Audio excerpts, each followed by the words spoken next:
Peace and Happy New Year's unto all who will join the video either as it's live or watch the recording of it. Um, Not going to get into the debate of whether this is the actual New Year's that's coming in or the spring solstice, summer solstice area. That right there is not going to be my debate. But those who have been doing their due diligence and study on their own to show themselves to be worthy, they will understand that, when I came in and said Happy New Year's unto all, because today is the last day of the Gregorian calendar 2022. We're going into 2023 according to that. So, but peace. Other than that, it's good to break free of my own resistance. I've been resistant for years to kind of get into the realm of video creation. I've made a couple of videos here and there on some platforms, but consistency is not something that I have been a friend of when it comes to this particular type of experience and practice. Nowadays, you can kind of say that video content creation is a practice, such of like any other system of ritualistic activity. It's become ritualistic. But anyway, tonight my video that what I am doing gonna read because I this information, this particular reading, which I've you can probably read in the title from the Bhagavad Gita, is going to be chapter 14, the three modes of material nature. These three modes are called in Sanskrit the gunas. The gunas are modes or uh, there's so many different terms. Energetic personifications of material matter. It's the elements that have created us what we call an entity, a being. So that's what this chapter speaks about in chapter 14. And when I was reading through, just some things was interesting. So as I'm breaking out of my resistance stage of being held back to being myself as it comes to being a part of this social media content creation system and world, I have to. I'm seeking to be comfortable in that.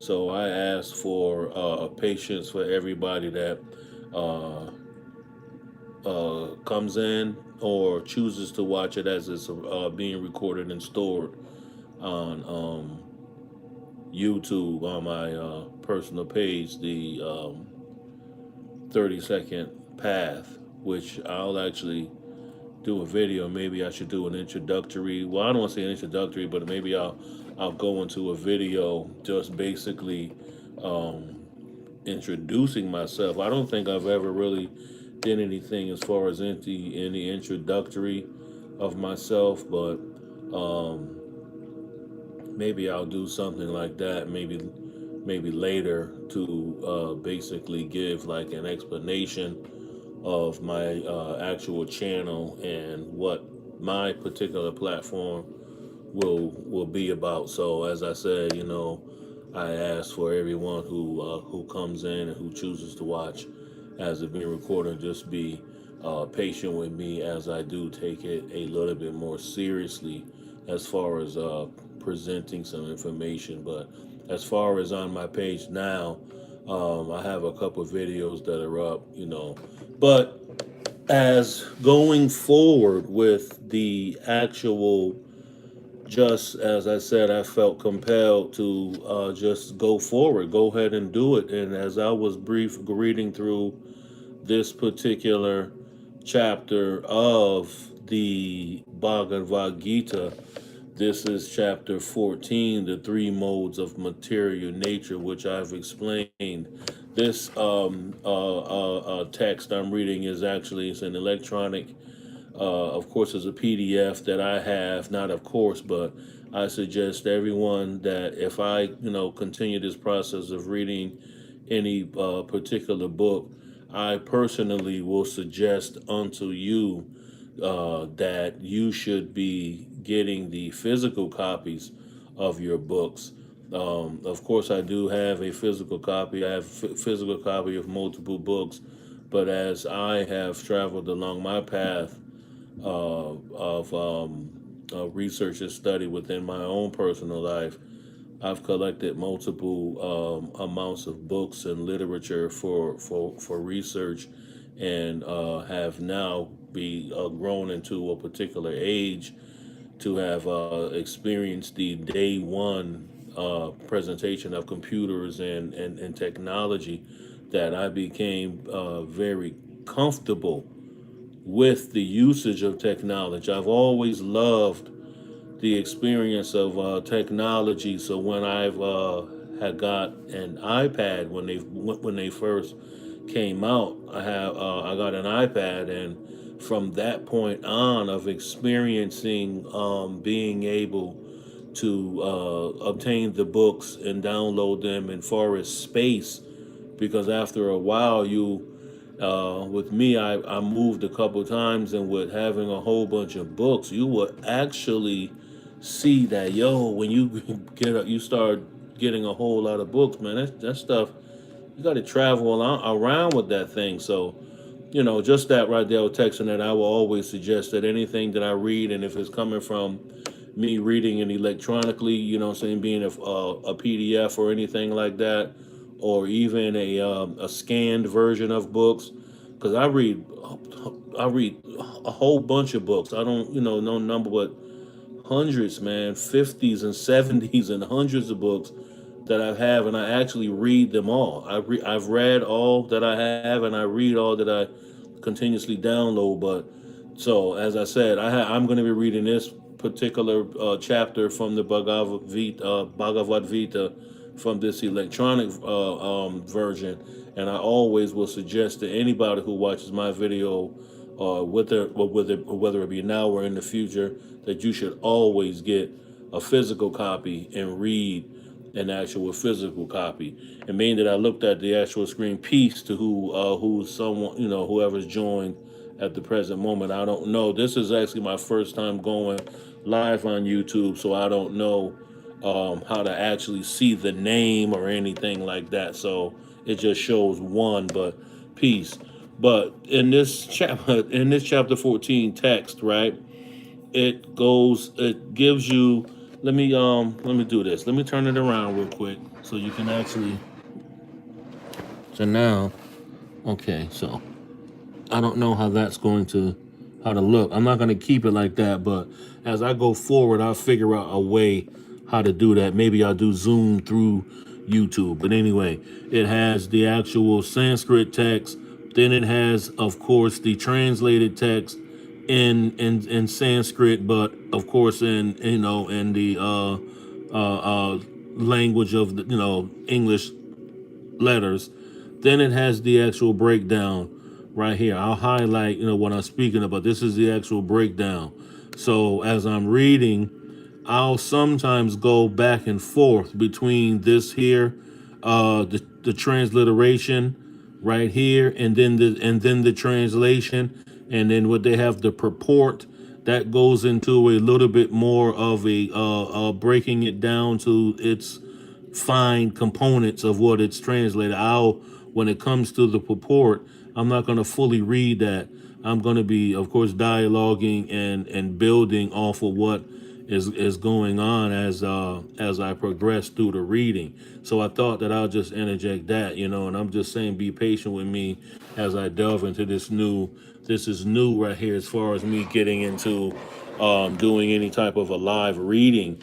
Something, like I said, I'm getting over my own resistance and insecurity with that, because I always felt that there was a lot of people already doing that type of thing, and I've actually participated. Whoever comes, people know. Travis Majors I do consider him a friend of mine, and I didn't necessarily want to go into a particular thing of going into book readings because I have a lot of respect for him as a practitioner, him as a teacher, him as a scholar. So I didn't, that's just how I thought, and I'm just sharing that because I think it's better for me to share it. So that's why I said I'm going through a transition. I'm not necessarily a transition. I'm stepping out on the actions of an inner truth that I have to release. And like I said, what was holding me back was basically inner resistance and insecurity. So I'm just gonna, so to be honest, you have to come about it and speak the truth, because that's what this, what I know, that's particularly what my foundation and groundwork come from. So let's just get all that. Let's get into this right here, the three modes of material nature. So it says here, and anyone, and just to interject this, the Bhagavad Gita is basically a conversation, which is it's deeper than that. But just to give it in layman's terms, this is a communication between Krishna and Arjuna, basically on a battlefield. Arjuna started having some sort of particular inner doubts. Basically, like I said about my own self, this is why I love the Bhagavad Gita, because I've saw particular aspects of myself within Arjuna in that moment of his hesitation and his purpose based off of who he is. So I have a great respect for this book. I have a great respect for the Vedic sciences as a whole when it comes to the Indian culture, or the, like I said, Vedic culture.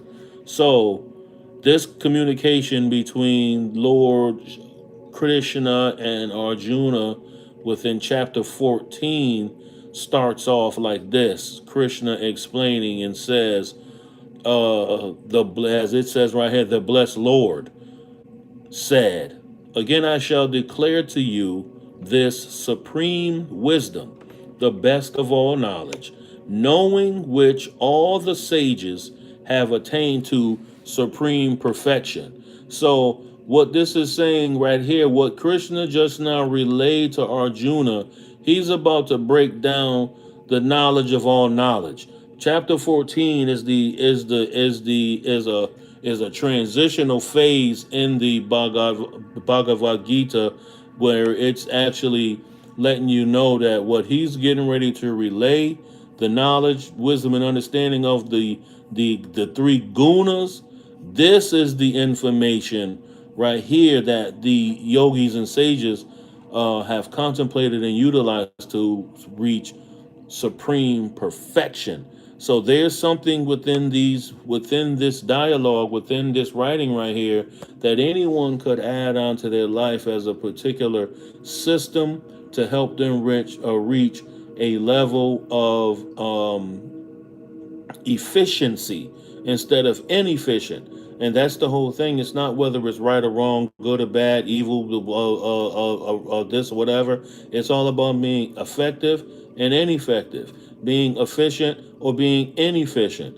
So that's what he is expressing right here. And he says, and I read again, he's declaring to you this supreme wisdom. He's telling them this is supreme wisdom right here. This ain't just some regular stuff. So I'm going to read a particular part of this purport because I like the way that the author has expounded on this right here. He says and he went into this, he talked a little bit about the chapter 12 and chapter 7, where he gives detail of the absolute truth, the supreme personality of the Godhead. That's what they call Krishna. He's the supreme personality of the Godhead. So any system is no, and I'll just use the one as an example. The Yoruba culture, of course, we know has the Orishas, the supreme. One of the supreme personalities is Oludumare. Oludumare sits on high. He doesn't even. You can't even communicate with this particular aspect of supreme deity. So this is what it's explaining right here as well. So it says, now the Lord himself is further enlightening Arjuna. So this right here, he's going further with this information And this is just, see, these this type of particular literature is made for you to always sit back, pause, and analyze yourself and think about, how can I, basically, not how can I. It basically makes you ponder your own actions and aspects of your own inner self. Are you doing this? Do you recognize who the supreme personal Godhead is? Whatever you particularly call your deity. So it said, if one understands this chapter through the process of philosophical speculation. I highlighted that right there. I highlighted philosophical speculation because I like that. This is higher thinking. We as evolved beings, we as the ones who are utilizing the consciousness of the personality of the supreme Godhead, know that our communication with each other has to be from a philosophical point of view, because normal conversation is not, normal lexicon is not going to be able to cut it for us anymore like that. So we have to begin to develop a communication and a verbal system with each other as arcane masters and practitioners of occult scientists, that we need to have a philosophical speculation system, meaning that we're going to use particular correspondence of higher qualities to communicate what we need to relay to each other. So what that right there, the process, he will come to understand, to an understanding of devotional service. That's something I had to highlight too. And of course, it's New Year, so it's going to be some popping off of fireworks, which I'm actually kind of shocked that that's really going on, being that the kind of I kind of live like on a private type of thing, so not to just say anything, but I'm just being, I just never experienced that before right there. So, I'm kind of shocked it never went down like that. But anyway, so I'm just saying that just in case there's some background noise that's gonna be fireworks outside. So it mentions here about devotional service. See, this is another thing too, and I wanted, and this is how I'm going to be. This is how I am. I can't even read a whole paragraph of literature when I'm studying, because I read as a researcher, as someone who's uh, uh, doing scholarly work to dig a deeper understanding. So as I come across particular concepts that are written within these words, I have to contemplate them and make sure I'm getting the correct interpretation. So when it says understanding of devotional service, see, a lot of us have left systems before, which is the main system that most left, is left a Christian system, whether it be Baptist, whether it be whatever Church of God in Christ. We've let go of devotional services. A lot of us have taken up ancestral worship. A lot of people have just replaced Christianity with another name, which they think is Kemetic science or African science, but it's really just nothing but another system of Christianity, because they have most people have not given up that, even that is a philosophical realm of correspondence, or corresponding system, meaning blending material and non-physical together in a spiritual system. So we have to get back to where we have a devotional system, where we are devoted to a higher consciousness of spirituality. So that's where we get to this chapter right here, where now it's going to break down the components of material nature, because most people, and I interject this, the Vedic information, when I started studying this, I've in like maybe really like in 2015, I had began, like I said, under the study of with the group of the major society, really started going deep into particular Vedic sciences, and it really made me pick back up a lot of things and really take it more seriously as a study. And that, because certain things are not going to be understood even when you're trying to understand it at that moment, because there's particular moments of time and the way that we progress within a scale system of ups and downs and ebbs and flows, that particular timing you were only going to reach that level of understanding until you progress a little bit more, and then you reach another level of understanding. So by this here, the Vedic science is the only system that I've come across that categorizes and expands on the information from a psychological, spiritual, which they call the psycho-spiritual aspects of us as a being. It merges those together so perfectly and gives such a great explanation of these of the spiritual realm and spiritual activity and practices of what we know to come from India. It's awesome and it's life changing.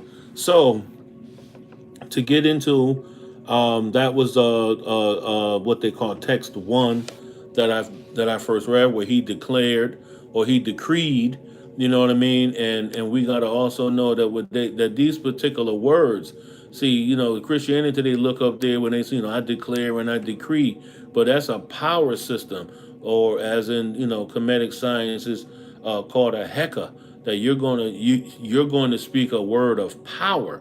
So what he's doing right now, he's speaking a word of power, which is a supreme wisdom system that sages or any individual upon the spiritual path of higher perfection reaches supreme perfection with this type of information that we're on, because we are in a material entanglement. We're wrapped up what we call an attachment, but it's really material entanglement, where people are wrapped up into the materialistic aspects of what they think is real, which is actually Maya. It's an illusionary storyline. That's actually a lot of us are NPCs, non-player characters within this big video game, instead of being a you need to learn how to be a coder, and rewrite the actual game. So as to continue on, text two says, um, by becoming fixed in this knowledge, one can attain to the transcendental nature, which is like my own nature. Thus established, one is not born at the time of creation, nor disturbed at the time of dissolution. And I'm going to always reread it. The translation of this, what I just read, I'll always read that first while reading this. By becoming fixed in this knowledge, I go back up. This knowledge, what is he talking about? He's talking about this supreme wisdom is what he about to break down. This supreme wisdom that he's about to break down is the three modes of material nature, which is the topic of chapter 14. So now go back down, and he says that becoming fixed in this knowledge, one can attain to the transcendental nature. We know that the transcendental nature is the undefined world. This is the higher realm. This is what we can call it the astral realm, so on and so forth.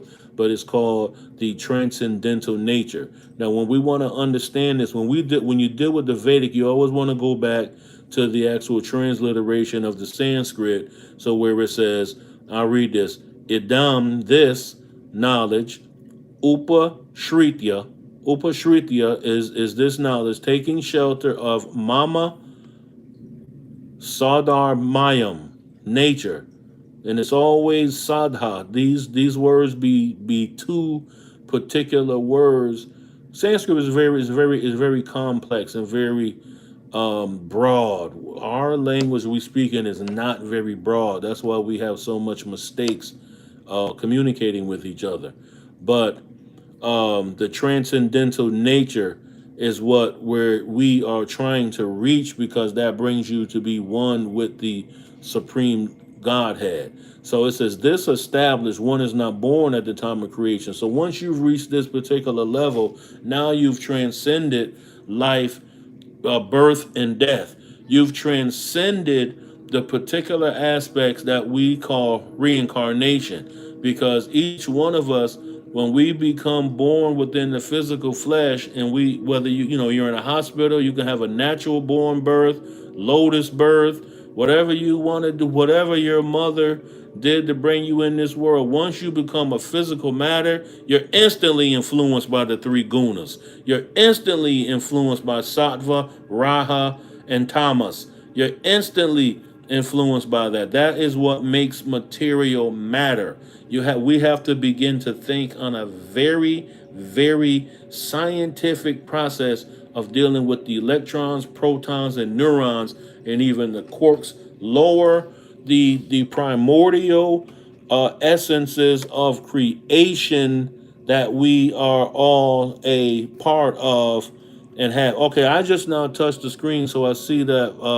Veronica piece. You know what I'm saying? I just now seen it. Like I said, this is my first time going live, so I didn't touch the screen. I just went in. If anybody has ever seen me talk before on anybody's video, I'm a talker, so I'm gonna just keep doing what I do.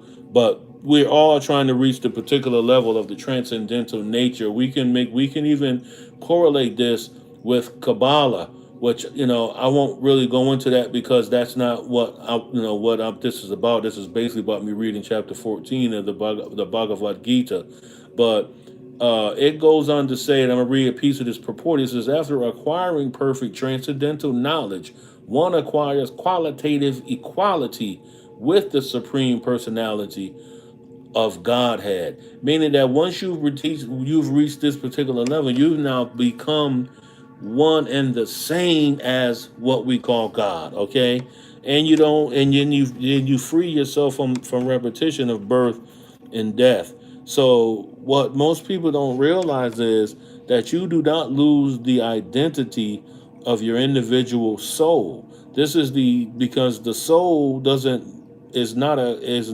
okay. This is how I have to say it like this.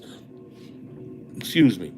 The soul is a component of what we call ourselves that has nothing to do with what we call ourselves. The soul is the actual component that is the Godhead.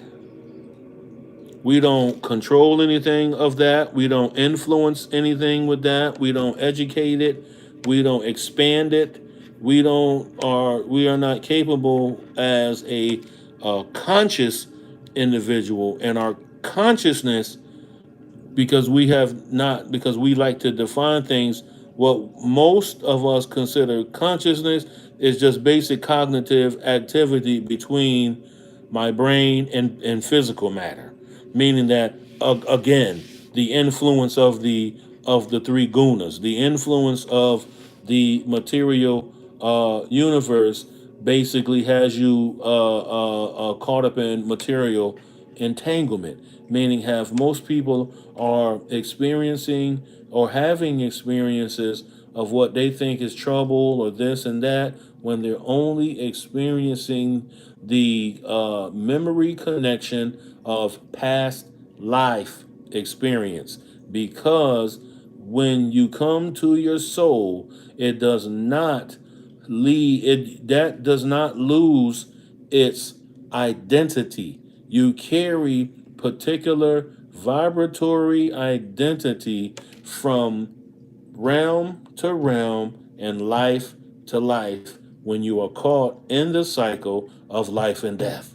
If you continuously be reborn because you have no control over it until you reach the highest transcendental path of knowledge, which has nothing to do or correlates to anything on this physical plane of cognitive awareness, which we call consciousness. It has nothing to do with that, but it has everything to do with the as it said up here, where it was the supreme. Where was it at? It had just broke. It just said, oh, where a qualitative equality, meaning that I and the Father are one. It's said in different ways, but it all is the same thing. So moving on to another highlight, and I'll just go through particular highlights that I have, and at the same time as I read through, I'll expound and do whatever, blah blah blah. So in the material world, whatever knowledge we get is contaminated by the three modes of material knowledge, of material knowledge, material nature. So let me reread that again. In the material world, whatever knowledge we get is contaminated by the three modes of material nature. That's what I just said. Three, at the particular time, they're calling the three modes of material nature. That is just another way of saying gunas at this particular time. These are the three gunas. This chapter 14 is about the three gunas, the three modes of material creation. Gunas manifest material creation. Okay?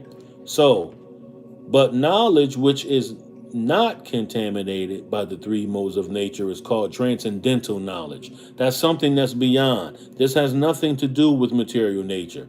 As soon as one is situated in that transcendental knowledge, he is on the same platform as that of the supreme person. So he becomes an enlightened being once he reaches that stage. And these are not easy stages to be reached. That's why it's important. And this is why I was saying I was compelled to share this, because I've been really drawn. Once I started reading the Bhagavad Gita, in particular other sciences, it has opened my mind up to a whole nother way of seeing things, another viewpoint, which has been very clear, like glasses. It's like getting, it's like you were walking around with glasses that were scratched up. Even though you could see, and I'm speaking from a reality because I've had glasses that were scratched up, so you can still see, but it's always foggy. Sometimes your mind start making tricks with you, and you blink in your eyes because you think it's your eyeballs, or your eyes are actually blurry when it's the scratches. But now, once you get some clear lenses in the glasses, that's when everything comes into pure focus. And particular knowledge like this Bhagavad Gita and the other ones, the Upanishads, there's certain Shastras, there's a whole plethora of my own system that I've developed because it's been effective for me as far as healing me. So this is one of those. And it goes on to say, and I read this whole thing because I underline it. This is not the actual text 3. This is still the purport of text 2. Those who have no knowledge of the spiritual sky hold that after being freed from the material activities of the material form, this spiritual identity becomes formless without any variegatedness. I looked up this. This means basically this word variegatedness is variegate. Variegate basically means multicolored. So without any variegatedness, the spiritual identity becomes formless without any variegatedness. It means it has no diversity within itself. It's one and it's all things. All things being, when you're all things, it has no identity because they're so blended and compacted together. This is the concept of the Godhead. The Godhead is so compact. It's like a ball of energy. When you, like with Dragon Ball Z, when they shoot out balls of energy, it's even on Street Fighter. Oh, you get when they kick you in the energy ball. That means that those are all the compounds of the essence that becomes material nature is compacted in this, and that is right there is the formless variegateness, meaning that it is not colored, it is not varied, it's not a valley of flowers. It's all things in the flowers. So it goes on to say, however, just as there is material variegatedness in the world, so in the spiritual world there is also variegatedness. Those in ignorance of this think that spiritual existence is opposed to material variety. So, like I said, it's still there. There's still variety there, but it's in a formless level. This is why it takes so much to help someone understand who's still within the forest of their own darkness. Not meaning that they're dumb or stupid, meaning that they're just ignorant to a higher way of perceiving things. Their light is not bright enough yet. So when you have conversations with them regarding this particular information, it's very difficult because they're going to have question after question after question after question, and that's a mold that they're stuck in because they begin to feel arrogant and the question asking being thinking that, well, I have the right to ask a question. If you don't know how to answer my question, then maybe you're not capable or you're not qualified to be this, that, and this. But the whole thing, they don't even see that that's repetitious. That's stuck in a cycle of life and death where they get into a mode of that they don't mature. You supposed to get into we fall into a mode or an atmosphere of being, and then we get stuck there. And once we get stuck there, we begin to have the audacity to think that that is the way it's supposed to be for everything and everybody. See, that shows that those are the ways we haven't reached the highest level of mental control as of yet. So, but actively in the spiritual sky, one attains spiritual form. There are spiritual activities, and the spiritual situation is called devotional life. That atmosphere is said to be uncontaminated, and there one is equal in quality with the Supreme Lord. To obtain such knowledge, one must develop all the spiritual qualities. One who thus develops the spiritual qualities is not affected either by the creation or the destruction of the material world. You become far beyond this. So the text 3 goes on to say the total material substance called Brahman is the source of birth, and it is that Brahman that I impregnate, making possible the births of all living things. Brahman is a term meaning man, meaning a material form. So within this material form is where the birth of all living things come from. So this is the beginning of our particular experience of how we are now. And you got to think, don't forget, this is all as highlighted those two words in the beginning, philosophical speculation. So don't people who hear this, don't sit there and think that Krishna and Arjuna, these are like real people that that they're there, and that you can now debate them as a physical component. Well, where did they live and how did they do? See, that is the levels of that we have to break out. Those are levels of evolutionary processes that each person needs to go through to get away from that type of questioning in particular aspect of living that keeps them stagnated.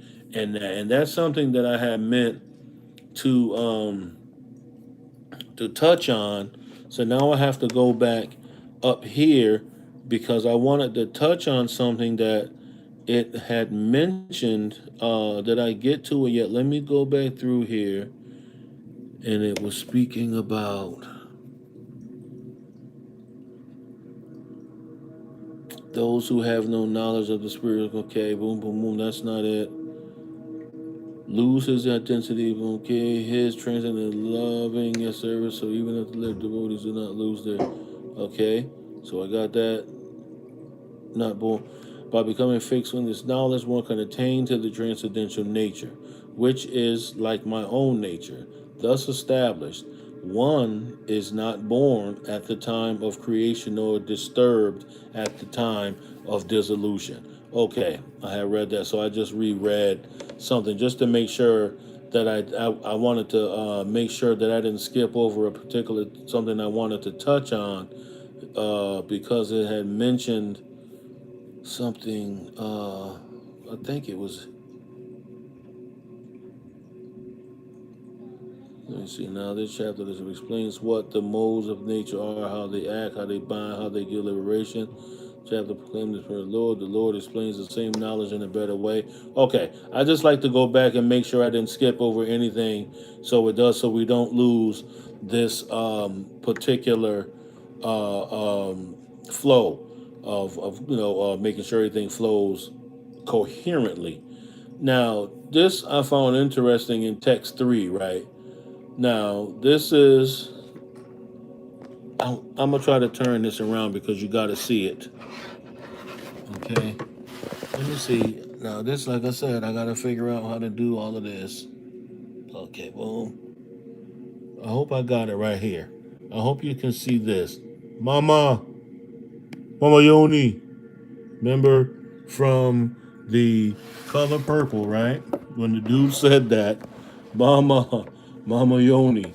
So the whole thing, Mama Yoni or Mama Yono, how you say it in Sanskrit, means source of birth. Okay, so it says Mama Yoni in the English, my source of birth. Mahat, the total material existence. Brahma, supreme. Tasmin, in that. Garbham, pregnancy. I, which is Sambhava, meaning I, all things. Possibility of all living entities. Thereafter becomes, O son of Bharata. Okay? Now the translation, the total material substance called Brahman is the source of birth, and it is that Brahman that I impregnate, making possible the births of all living things. So the total material substance is called Brahman, and that Brahman is what Brahman impregnates. So you see how it just go. It's a cycle. This is why we have symbolisms or symbols of the uh, aurora boreas, showing the snake eating its tail. That's life and death. That's the cycle of reincarnation. That's what the three elements or the three modes create. So, in this explanation of what that translation just said, it says, this is an explanation of the world. Everything that takes place is due to the combination of Kasetra or Kasetrana, the body and the spirit, the soul, the body and the spirit soul. Everything that is in this world of material that we experience that's going on is it's a storyline that is so primal, so clouded in mystery that we don't even know what's there, we don't even know what it's doing, we don't even know what's going on. These are the levels that we have to reach, and it takes so much intense work and focus to get there that you have no time for foolishness. This is something that I explain to people that when they come to me and they be like, man, I want to ask you a couple questions and blah blah blah. I'm like the kind of counselor that I'm not gonna fucking hold nothing back. I'm not gonna make it really nice for certain type of people. Well, I'm not gonna make it nice for people, period, because you're better off to face the ugliness than for somebody to try to cover it up with a bunch of makeup, and then later on you start rubbing the makeup off, and then now you dealing with deception and disappointment. I don't want to deceive anyone, and I definitely is not out to disappoint anyone, because those are things that create misery in someone's life. So we have to be very careful in particular things, and in knowing that when, like I said, these three gunas, and that's another thing too, knowing what particular mode of atmosphere is active at the particular moment. And that's what we have to begin to understand about ourselves. And as I was stating earlier, once we became manifested through the womb, we carry the particular vibratory energy pattern, whatever you want to call it, reincarnation, karma of our previous life, and we are a guna once we come out. We show a particular aspect of the guna that is our mode of operandi. That's how we operate. Some people operate through sattva, where they are always balanced and at peace and are settled within that way. But it goes on. It breaks even that down to, um, as we go on about being in that particular mode and not moving on from it, becoming fixed in this knowledge. One can attain to the transcendental nature. Okay, that's what he has said. But also within that being fixed in that transcendental nature, you also there's also the material side that's still vibrating and activated at the same time, that will blind you if you're not strong enough to stay within the transcendental nature. You keep coming down into you, or you start portraying aspects of being someone who is in control and in balance of sattva, but what you're really only showing is a cloth of the ego that has clothed itself in piety instead of righteousness. So we have to be careful, because the gunas are always at action. And when you want to go deeper into a study of that, you want to go into, you're dealing with these correlations of threes, and you also want to deal with understanding with a lot of, particularly the Father, Son, and the Holy Ghost, and all of that come in particular threes: Vishnu, Krishna, and Shiva. You got to understand, why are these things coming in particular aspect of threes, and why they are not just aspects but corresponding numbers that relate to symbols that expand or expound on the definition of what is being explained by the experience that a person is intermingled with. Okay. And it also, I want to reiterate that we gotta make sure, as I said, one must develop all spiritual qualities. You can't just be working on the crown chakra, and you're not working on the Svadhisthana. You're not worrying about the sacral chakra. You just worrying about the crown. That's why people are fooling themselves. That's what I mean. The ego clothed itself in another particular aspect of itself that looks like something that's transcendental, but is actually Maya. It's actually an illusion of what's real. Okay. And then I just read this, where it talks about the total material substance called Brahman is the source of birth, and it is that Brahman that I impregnate, making possible the births of all living things, O son of Bharata. Bharata is what Krishna is calling Arjuna. These are particular titles and aspects of himself. So it says, this is an explanation of the world as I read. This combination of material nature and the living entity is made possible by the Supreme God Himself. The Mahat Tattva is the total cause of the total cosmic manifestation. And because in the total substance of the material cause, there are three modes of nature, it is sometimes called Brahman. The Supreme Personality impregnates that total substance, and thus innumerable universes become possible. This total material substance, the Mahat Tattva, is described as Brahman in the Vedic literature. Into that Brahman, the seeds of the living entities are impregnated by the Supreme Person.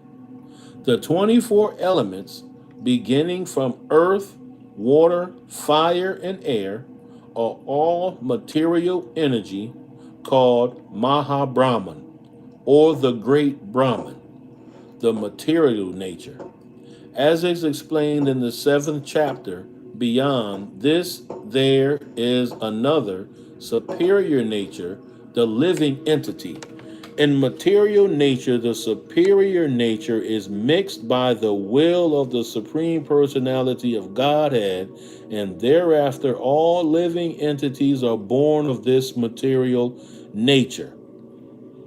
So, once you take all of that right there and you ingest it, and then you try to, now your body goes through the process of digesting and breaking it down into the micronutrients of literary scholarship, as this was written right here. It's really overworded because it could be simpler written right there. It's really overworded,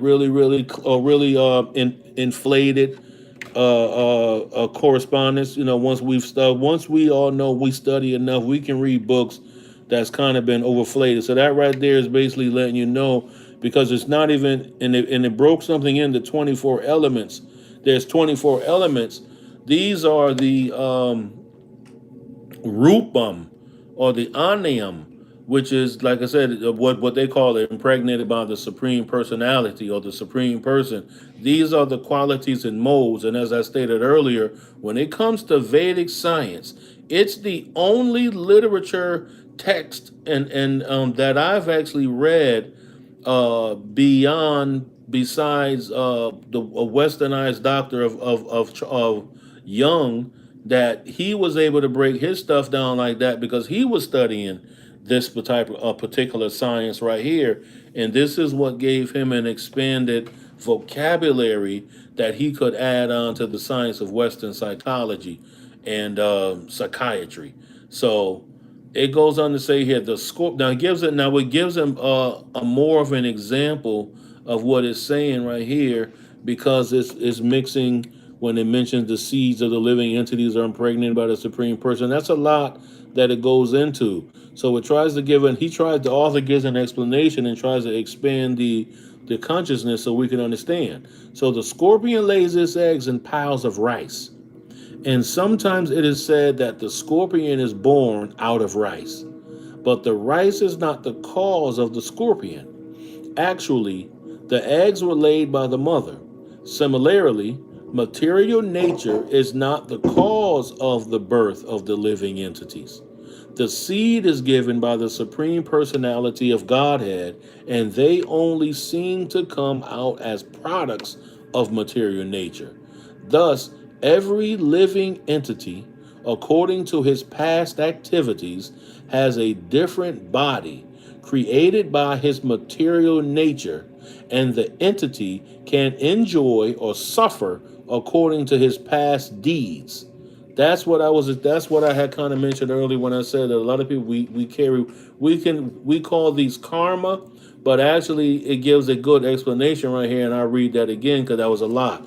The seed is given by the Supreme Personality of Godhead, and they only seem to come out as products of material nature. Thus, every living entity, according to his past activities, meaning material entanglements, has a different body, meaning that we know on different planes of existence, which are not. This is the only material plane. This plane right here, where we see, touch, taste, this here stuff. This is the material plane. This is the body of the material plane. This Brahman, Atman, or as Christianity call it, Adam, Adama. It's all the same thing, just different terminologies based off of the particular tribes or conglomerates of structural systems created by men. So And it says the thus every living entity according to his past activities has a different body created by his material nature, and the entity can enjoy or suffer according to his past deeds.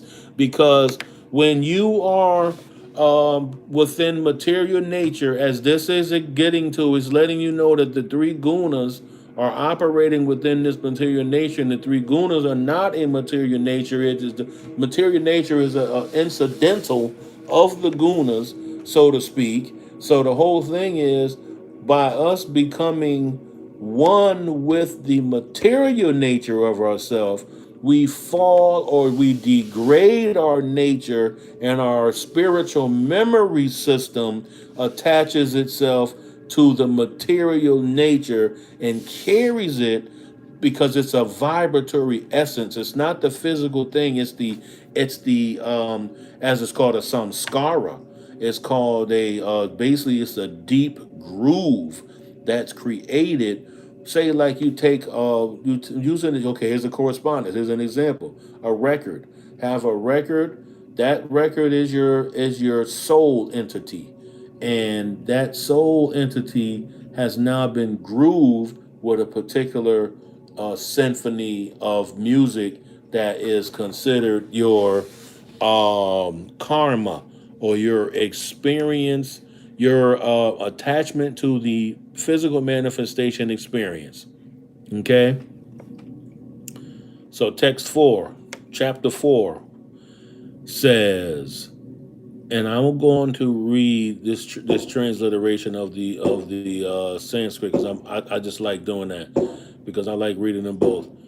And as I said, don't forget you'll be hearing that sporadically.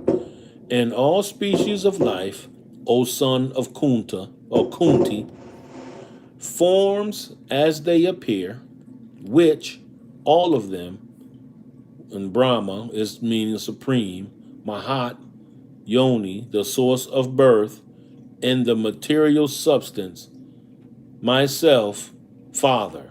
Myself is the seed of the Father. See? Now watch how the translation is at. It should be understood that all species of life, now it says up here, in all species of life, O son of Kunti, are made possible by birth in this material nature, and that I am the seed giving Father. So he's breaking this down that we need to understand that there is a creative source to material nature. This is things are not just incidental, and they just do not just haphazardly come into existence. It is a whatever we want to call it, a supreme intelligence that is mathematically and logically and subtly creating a pulse signal that is creating and has created material existence. Okay? So, to go on, the living entities are combinations of the material nature and the spiritual nature. Such living entities are seen not only on this planet, but in every planet, even in the highest where Brahma is situated. Everywhere there are living entities. Within the earth there are living entities, even within water and within fire. All these appearances are due to the mother, material nature, which as we know is Prakriti.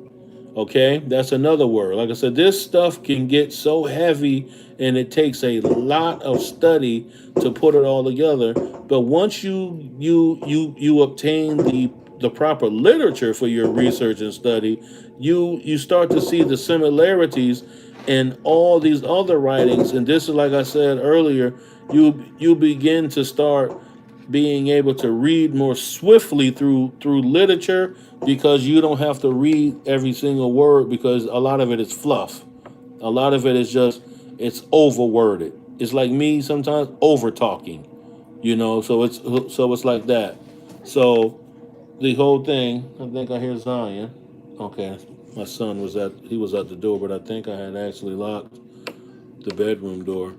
But all these appearances are due to the mother, which we know is material nature, alma mater, okay?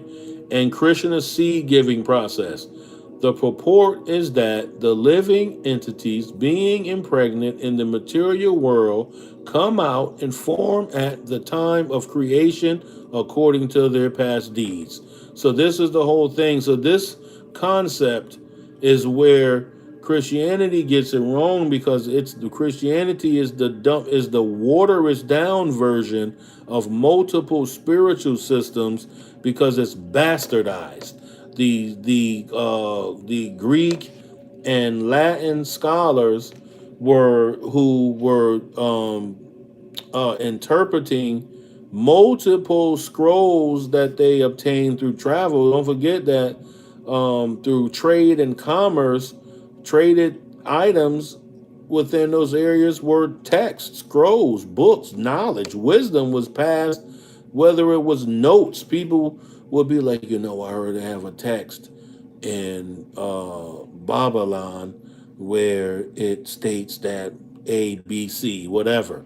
And they would travel there, they would go buy whatever, cloth, spices, and all other kind of stuff. And at the same time, they're gonna buy these holy texts. And once they got these particular texts, they weren't able to properly translate it. It's the same thing that goes on.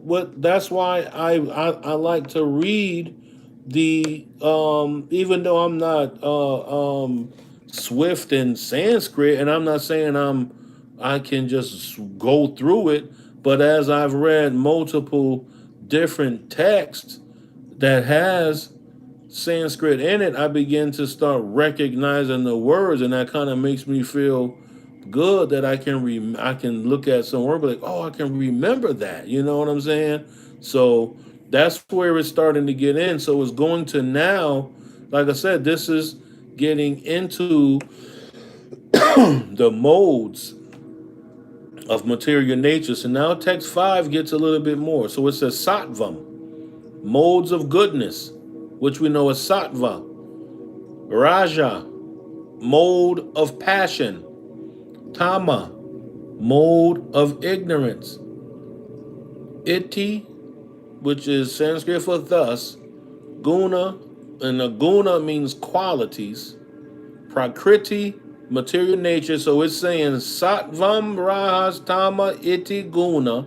Prakriti, sambhava, nibidananti, maha, bahu, dehi, denam, avyanam. Avyanam. Avyayam, which means mode of goodness, mode of passion, mode of ignorance. So anybody that's listening, or even whatever reading you on, you know that sattva is a mode of goodness. It's more than just that one word goodness. It's sattva corresponds to a lot that has to do with, you can take this word goodness, put it in the middle of a circle, then you can make another word. Well, this is good, this is good. Correspondences. Raja, mode of passion, fiery. These also correlate to elements as well. So, mode of ignorance is tamas, or tama, as it has here in this particular Tamah. Okay? So now the translation of that says material nature consists of the three modes: goodness, passion, and ignorance. When the living entity comes in contact with nature, he becomes conditioned by these modes. It's instant. It's primal nature. It's pre-programmed information. It's information that actually is a part of goes it's deeper than your DNA. It can't be detected in your blood. It has to be detected by spiritual vibration, or not even be to go beyond just saying spiritual vibration. You have to be operating within the what was the word again? I forgot. It was let me go up. That's 698. Let me go up so I can find it. That's why I highlighted 698. The Nope, that's not it. Where's the word at?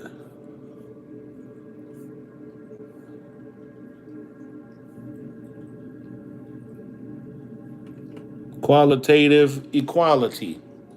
You once you reach this level of qualitative equality, this is when you start dealing with what it says, uh, what I say you begin to see from the level of godhood. You become a deity because your qualities, the modes that you operate in, are not the modes of material. You're not using material tools anymore. You're now using the tools of a God. So you're not using the mentality, the logic, the thinking system of a man or a woman or a king or a queen. You're not operating in the form of deity. So this is with the stage that we have to begin to operate from.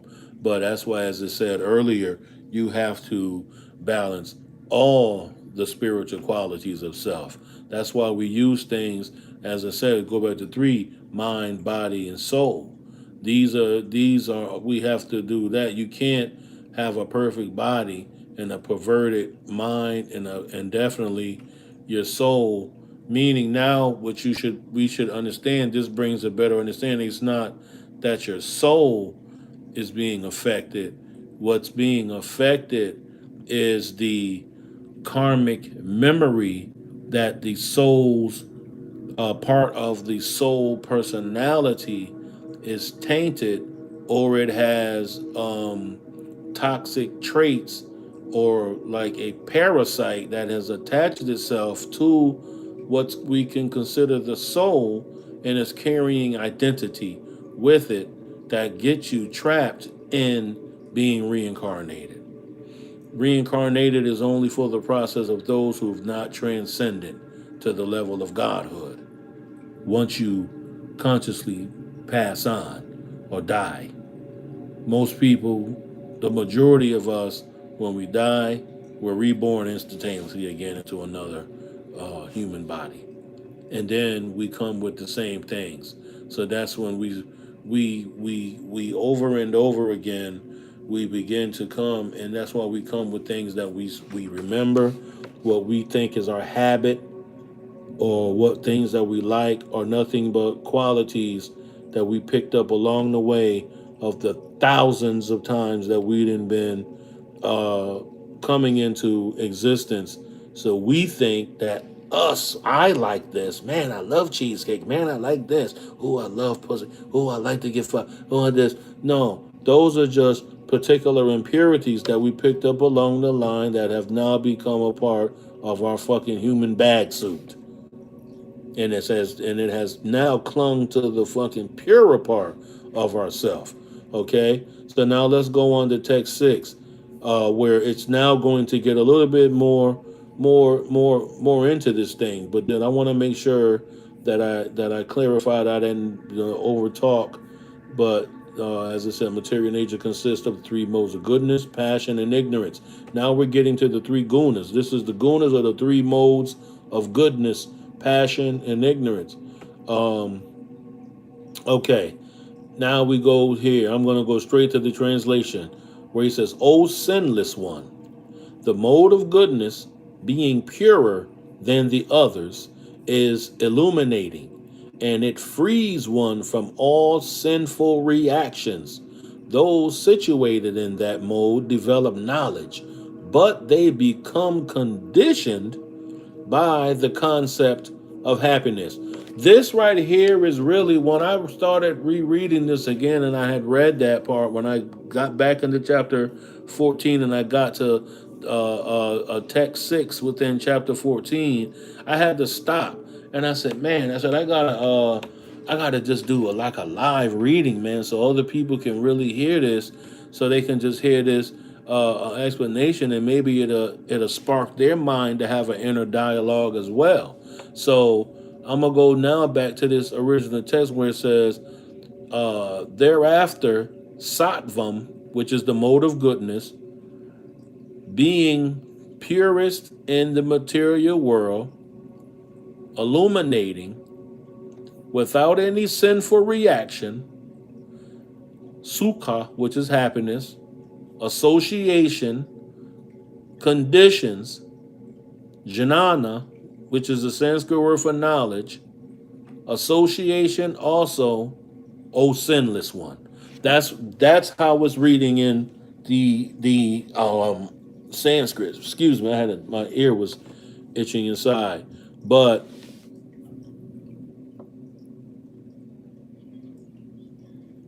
to reach this level of illumination,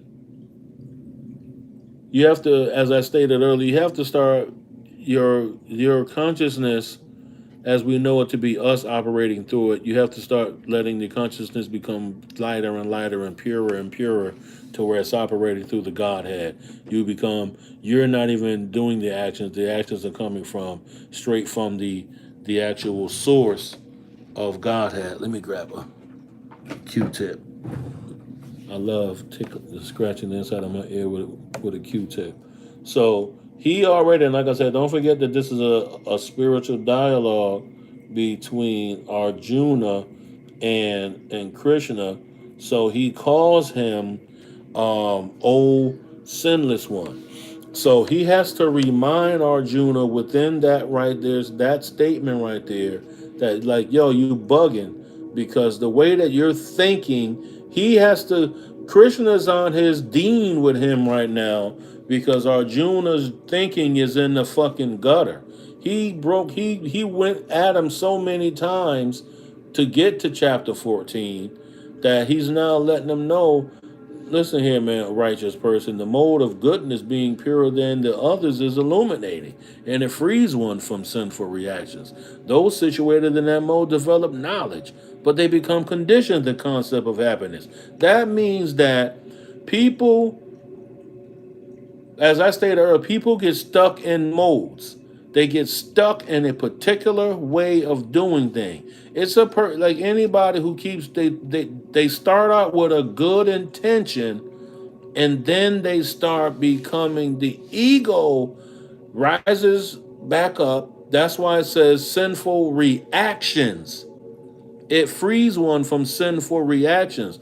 The sinful, what they're considering sinful reactions, is the emotional stimulation that rises up from an unfocused mind. If you're not in control of the mental status of yourself, then something is going to happen within your physical existence that's going to stir you up to go into a particular action that may be ineffective, creating error, which they're calling sinful reactions. Those situated in that mode develop knowledge, but they become conditioned to the concept of happiness. People can start getting stuck into this mode of happy, the realm, the essence of happy. I'm just happy and everything is just beautiful and all of that. But they start becoming weird with the shit, fanatical with the shit. To give an example, I'm going to give an example of these particular individuals who started out really good with what they was doing. And I'm not calling it wrong or right. I'm calling it what it is: ineffectiveness. Brother Polite, ineffective the way that you went on with the creation of happiness, meaning content within yourself and experience and teaching other people how to become content with their self by building up themselves in a particular financial way and a spiritual way, so now that they're not living in misery and lack. But as you progress within that type of system that was creating happiness and material success for yourself, you perverted it. No different than Umar Johnson, that he has gotten stuck into the particular way, like hot photo my sister. What does that mean? But the whole thing with these guys are that they get stuck in a particular mode and the forward progress begins to decline, and it becomes a toxic example of a system that they particularly started in a pure way, but it became ineffective and a low quality, no different than young Pharaoh and so on and so forth. That's why they start glitching out. I guess that must have been a bot because I didn't. I mean, the way that shit was looking, I didn't know what that was about. But okay, to go on, they can become conditioned by the concept of happiness. Now, listen to this. The living entities conditioned by material nature are of various types. One is happy, another is very active, another is helpless. See, these are the particular natures, and these words are just basically helpless can mean melancholy. Helpless can mean they're in misery. These are stages, these are modes, they're qualities. They're aspects of particular actions that human beings demonstrate in life. That's what this is talking about. It's going to be giving you technique. First, it's giving you the awareness of what these are from a spiritual perspective, written within a story form. This is how the what we call the subconscious mind starts to awaken itself, because these forms of stories, the way that it's written, the subconscious intelligence now starts putting the puzzle differently together than our cognitive senses as we're reading out loud and hearing it through the auditory process, which is our ears, where it's totally different because it has to mix these. It has to have these stories written like fairy tales hide some of the deepest truths. This is why we like Star Wars. This is why we like the Lord of the Rings and all of these particular fantasy stories like that, because the spiritual aspect of them doesn't just go into our, like I said, just doesn't go into our brain. This shit goes into our mind. This shit goes into the manas. You know what I'm saying? So it goes back to read it again. The living entities conditioned by material nature. There's multiple types, and it mentions the happy, the active, the helpless. All these types of, and I highlighted this, psychological manifestations are causes of the entity's conditions status in nature. Psychological manifestations are causes of the entity's conditioned status in nature. So, what they're calling entities are the particular personalities that we take on as individual human beings. Those are the human being coats that we wear, the masks. We become entities. This is why, as we study and we learn as a human being, we take on particular aspects of Sitari Shango, Atum. We take these qualities and these aspects and we apply them to ourselves because it builds our spiritual power. Those are words of power. So when we make what people think are monikers or our personifications, that's what it is, personalities, we are creating entities. So what, you want to use another word for entity? Well, we want to use a golem. We want to use the word tulpa. We want to use a what's the other word? I'm missing a word of, like a tuple. We are created. There's a word that I am missing, not golem, but it'll come to me in a few minutes. These are the personalities that we create, that we send out as our own Frankenstein, or our own ninjutsu master, our own samurai, our own whatever we personify. Those are the entities' conditioned status in nature. These are the particular masks that we wear. This is why we, as I stated earlier, this is why we like symbols of anime. These particular characters represent entities and qualities of conditioned nature statuses. They represent aspects that we could model and utilize to empower ourselves. These are deities. When you begin to read the Vedic information, you'll realize that with these words they call Mahat and Jnana and Sattvam and Tantra, they're all deified. They're not just words of explanation. They also have life. They have action. They have duties. They have things that they need to do. This is why we fall into error, because we start living outside of the law of the nature of our pure and primal self. We begin to start taking on the law and nature of our Atman, not the Atman, but we begin to take on the nature and personification of our material human form. We think the human is more important than the primal nature, the Atman, the Brahman. Then we got to realize that they're all one and the same. But what it is that you've allowed your human personality to crust over the spiritual nature of yourself to the point where, as we utilize the concept of a calcified pineal gland, and we can go into the nature that it's not necessarily that they're finding calcium deposits. The only individuals that have the calcium deposits that they're using in autopsies, they're utilizing individuals that have been giving toxic chemicals in huge amounts that it creates up these particular things within the human body. It's no different than hair chemicals.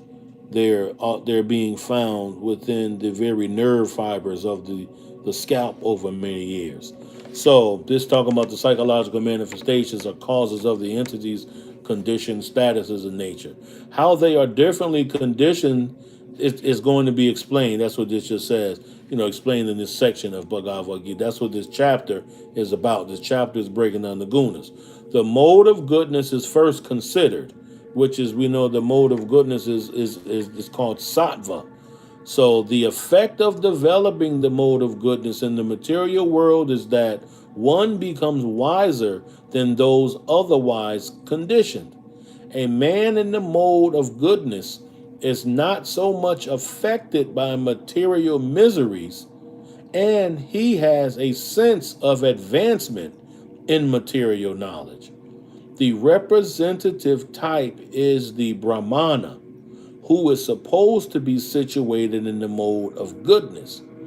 This sense of happiness is due to understanding that in the mode of goodness, one is more or less free from the sinful reactions.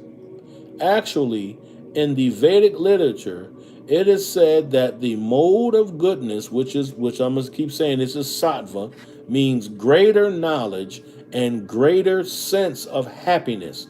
And it's beyond this word of happiness, because what's higher than happiness is joy. That's one other thing we have to get. And when we talk about happiness, happiness deals with the anahata. This deals with the heart. Joy deals with the hrit, the hrit, hrit. This is the inner heart, or the chamber of the heart. In the Greek Christian world, is called agape love.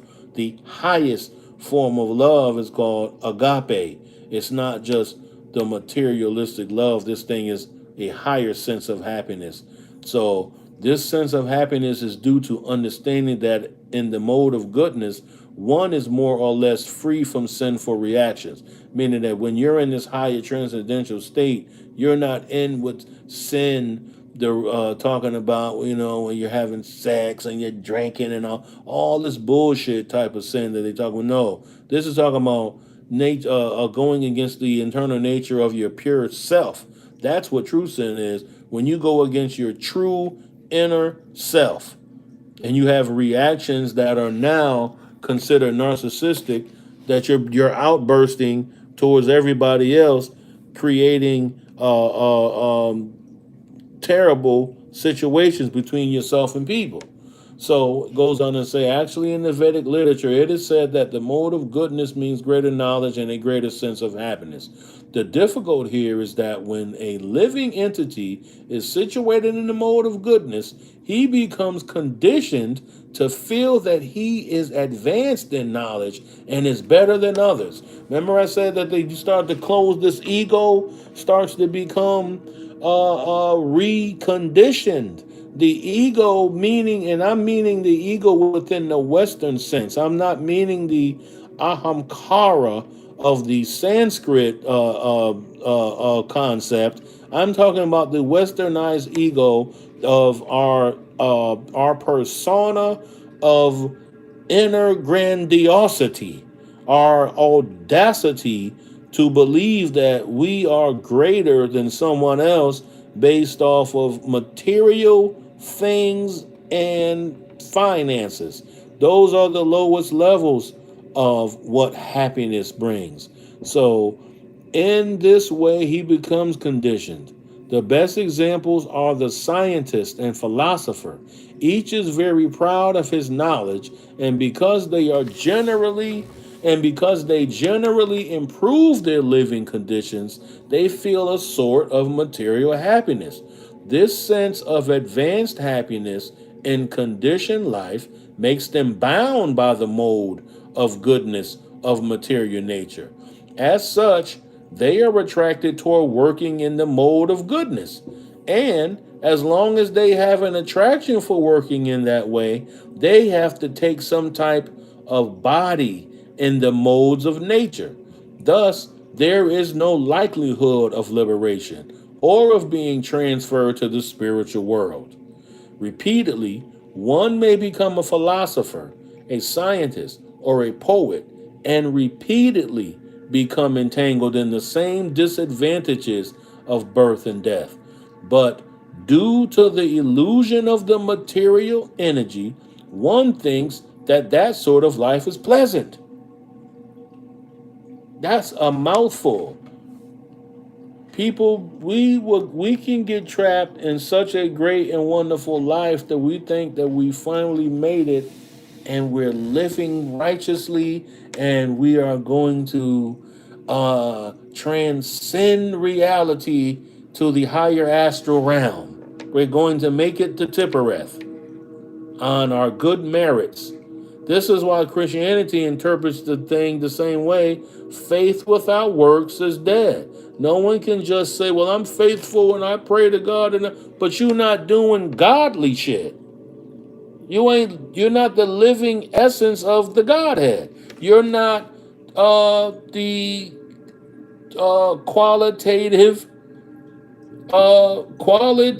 I keep forgetting the term, qualitative equality. You've not reached that particular level of high science yet that you're able to live it out. You're stuck in thinking that you're good. You're stuck in goodness. Isn't that some shit, man, that they contemplated that? The Bhagavad Gita ain't no fucking young book. This shit is mad old. This shit, I mean, I'm talking about the concept of this is old. Now, when I read the purport, it's like I said, it's a scholarly breakdown of what was just said here. O sinless one, the mode of goodness being purer than the others is illuminating. People, you can get blinded by the fucking sun. You can get heat from the sun. You can warm yourself. You can even use tools to transfer the light of the sun to create fire and cook food. But you can be blinded by that motherfucker if you angle the light in the wrong way. Those are the conditions. The conditions are blind, you blinders to the proper usage of these aspects of transcendental knowledge. Sattva is transcendental knowledge, higher knowledge. We're not utilizing that. We're not going into that mode. And when we do go into that mode, we let that mode begin to blind us, and now we bastardize those particular levels. This is why, in the particular words of Kabbalah and Kabbalists, you cannot bring Malkuth into Kether, but Kether is in Malkuth, and Malkuth is in Kether. That means, but it's meaning you cannot bring the material realm of this vibratory plane of 3D into any other realm that's not physical. You cannot do it. It's creating its own essence there that's going to be represented in how it's supposed to be represented on that particular realm. Okay? So, let me see. Did I read all this? The representation says the Brahma who is supported the modes of goodness. This sense of happiness is due to understanding that in the Vedic literature it said the mode of goodness means greater knowledge. Okay, the difficulty here is that when a living entity is situated in that mode of goodness, he becomes conditioned. I read that. We went to where the scientists or poet repeatedly become entangled in the disadvantages, but due to the illusion of the material energy, one thinks this sort of life is pleasant. Let's move on. The mode of passion, which is tamas, is born of unlimited desires and longings, son of Kunti. And son of Kunti, like I said, don't forget, this is a dialogue. When I read the translation, it's written in a dialogue between Krishna and Arjuna. So he's talking to him saying, the mode of passion is born of unlimited desires and longings, O son of Kunti. And because of this one is bound to material fruitive activities. Fruitive. Let's look this word up. I like to do that, which I haven't done. And I'm such an overthinker. I be thinking about time and all kind of shit, and people don't want to be on here long. Nobody gonna watch it long. But you know what I'm gonna start doing? I'm gonna say, fuck that. I'm gonna just do what I do. Fruitive.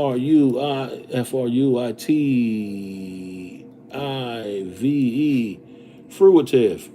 No, that right there is not Fruitive.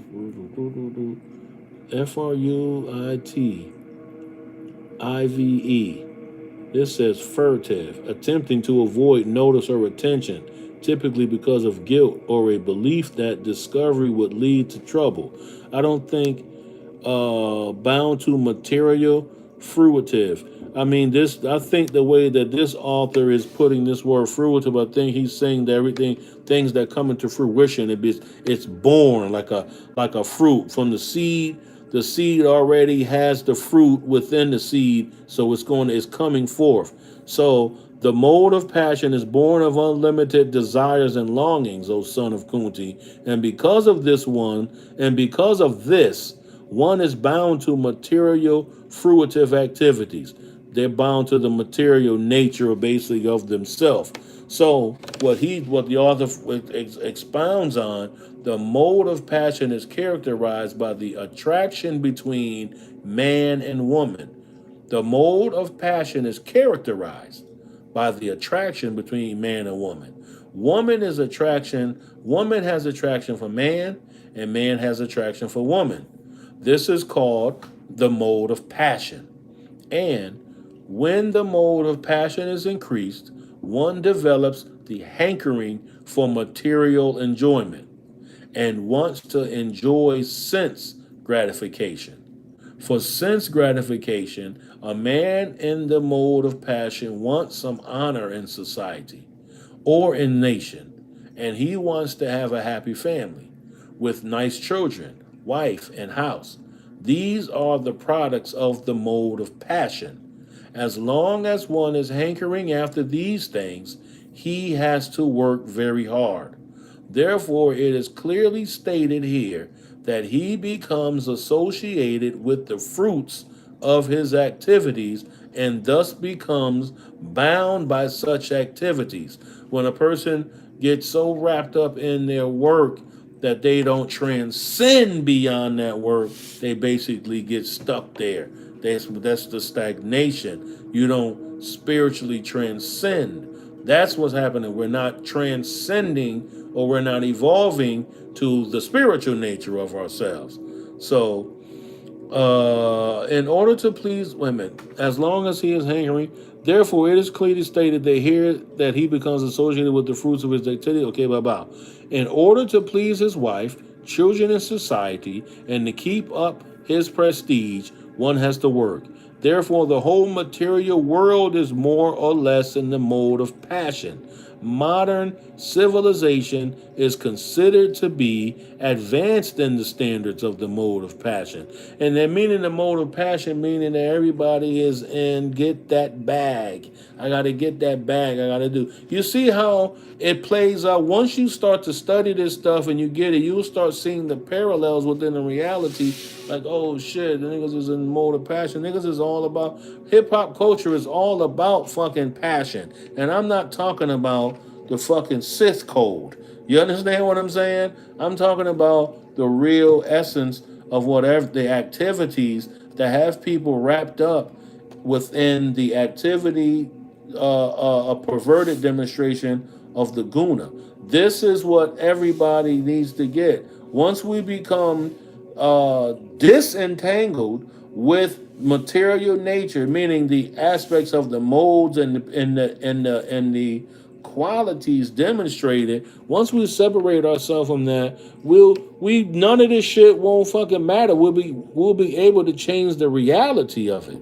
Most people are not changing the reality of shit. So therefore, the whole material world is more or less in the mode of passion. Modern civilization is considered to be advanced in the standards of the mode of passion. Formerly, the advanced condition was considered to be in the mode of goodness.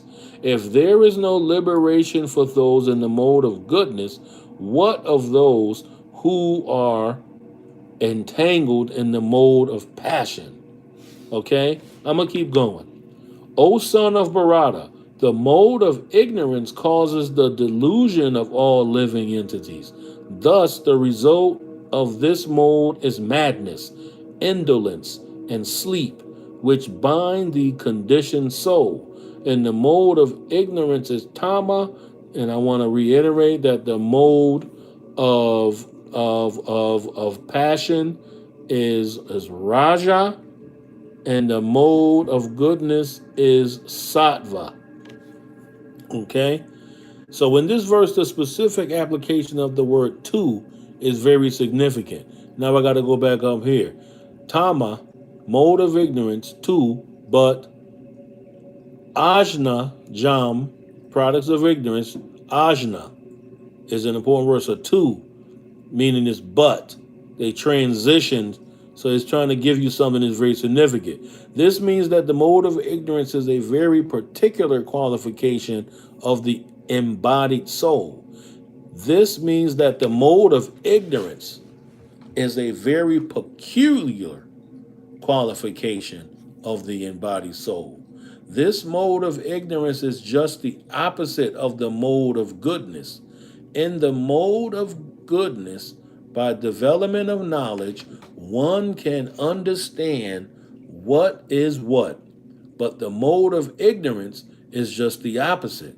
Everyone under the spell of the mode of ignorance becomes mad, and a madman cannot understand what is what.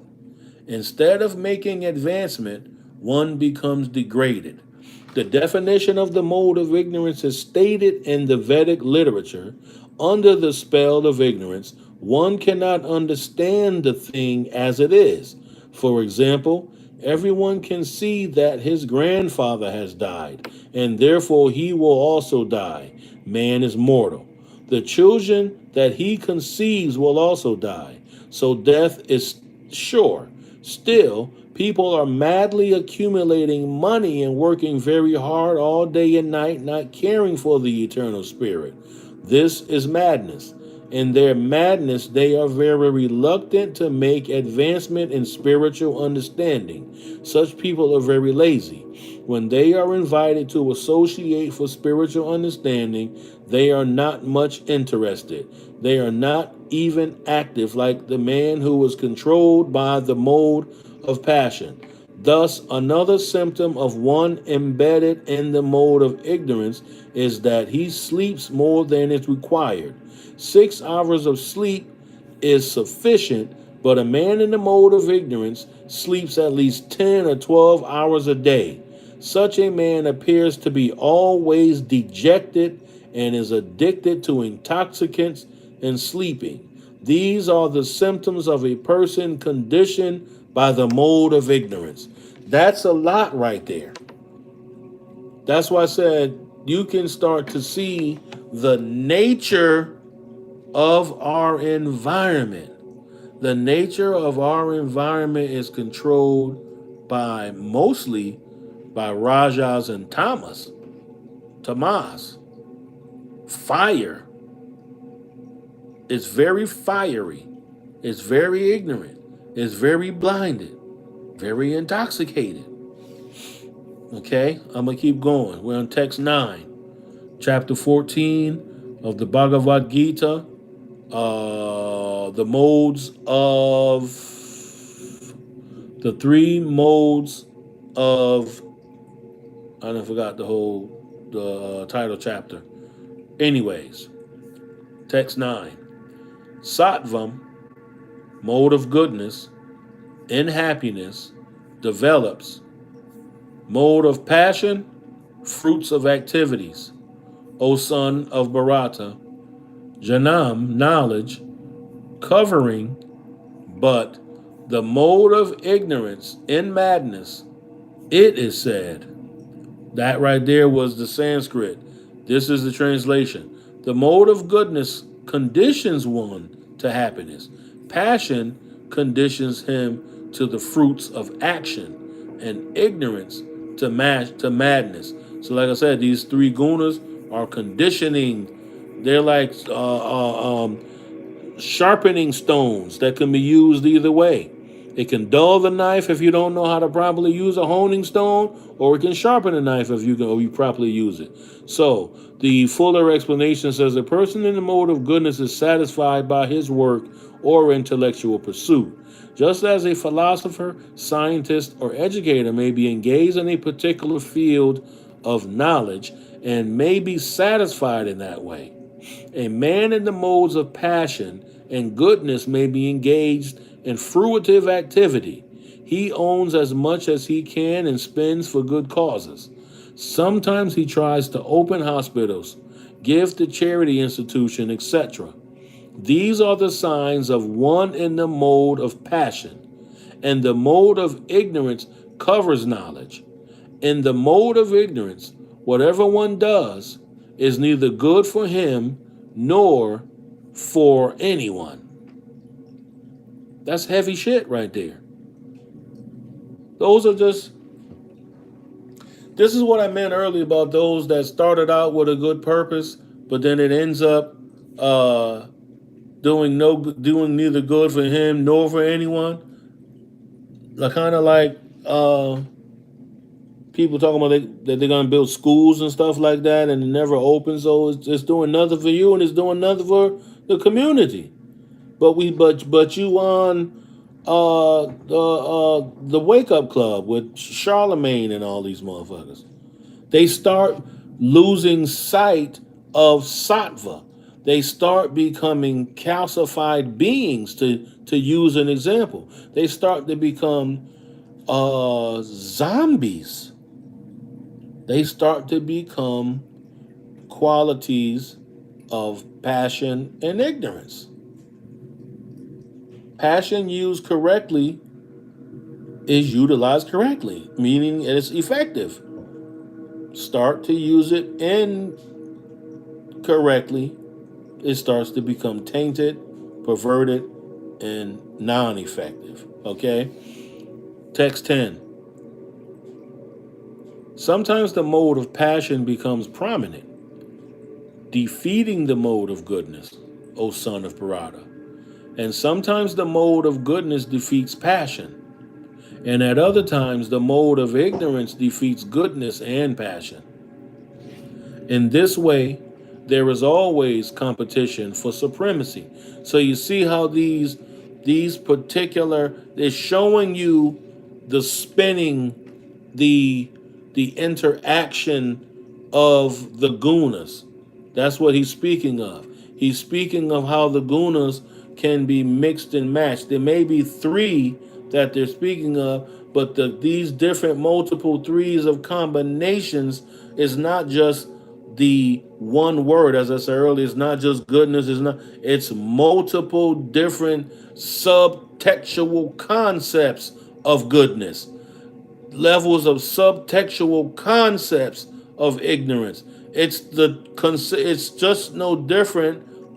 This Vedic science is no different than the tree of life explanation. It breaks it down. There's so many multiple components and complexities and pathways that this goes in and out. That's why it's Kabbalah utilizes a serpent, because their body is capable of moving in ways and bending in ways that just other animals could not exemplify.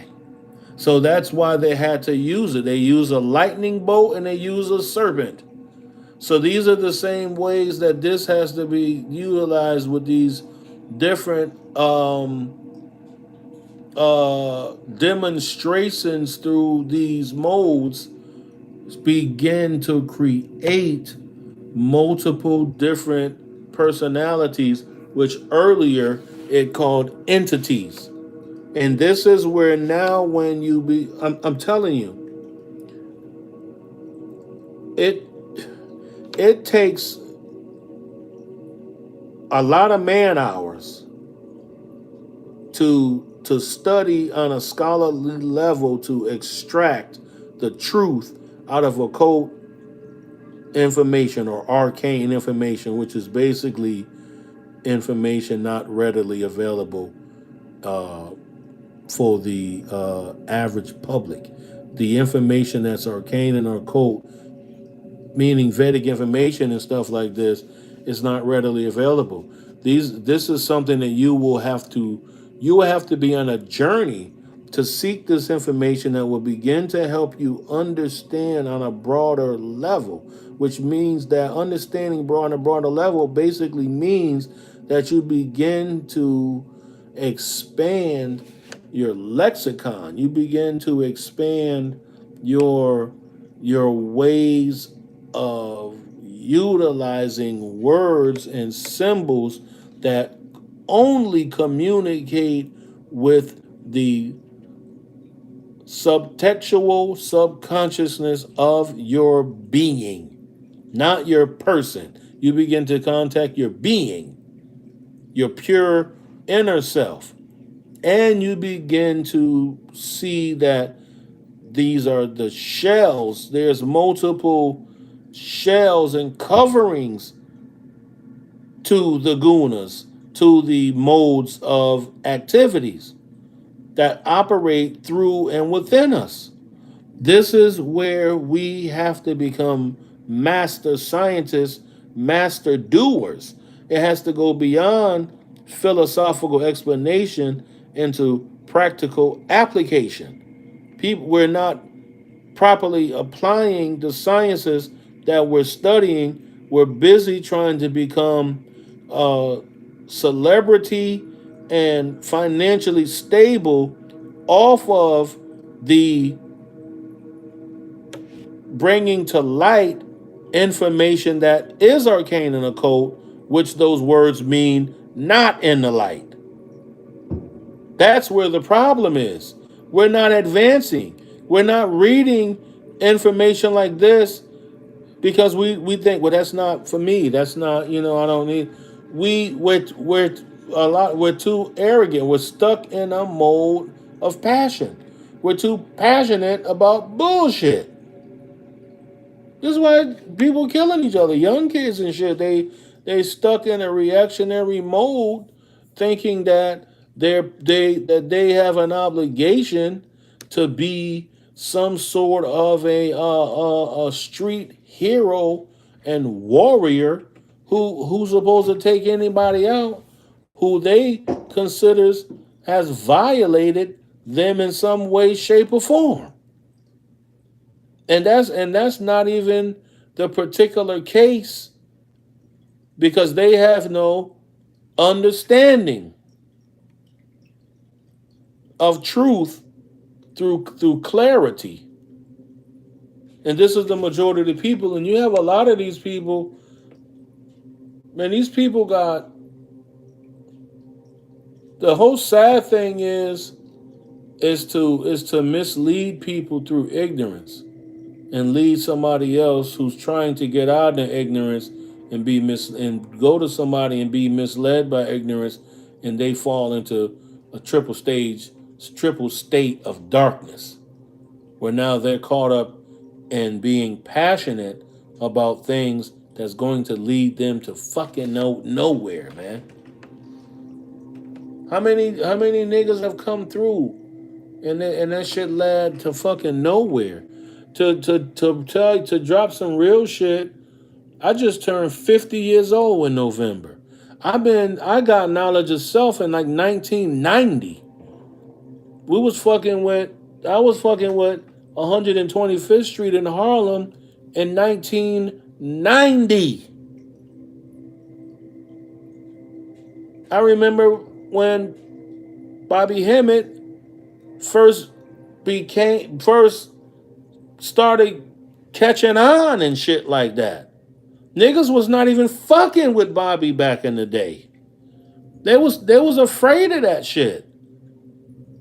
They was afraid of arcane information delving you into the subconsciousness of yourself, which you was coining a dark chaos beings and shit like that, which is nothing but the subtextual subconsciousness of ourself, and it's nothing but an aspect of a guna, and it's nothing but the truth. Once you see the truth of it, is Brahman.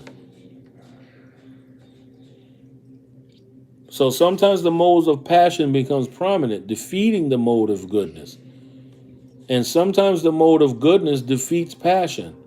And at other times, the mode of ignorance defeats goodness and passion. In this way, there is always competition for supremacy. So when the mode of passion is prominent, the modes of goodness and ignorance are defeated. When the mode of goodness is prominent, passion and ignorance are defeated. And when the mode of ignorance is prominent, passion and goodness are defeated. This competition is always going on. Therefore, one who is actually intent on advancing in Krishna consciousness, or as people say, Christ consciousness, has to transcend these three modes.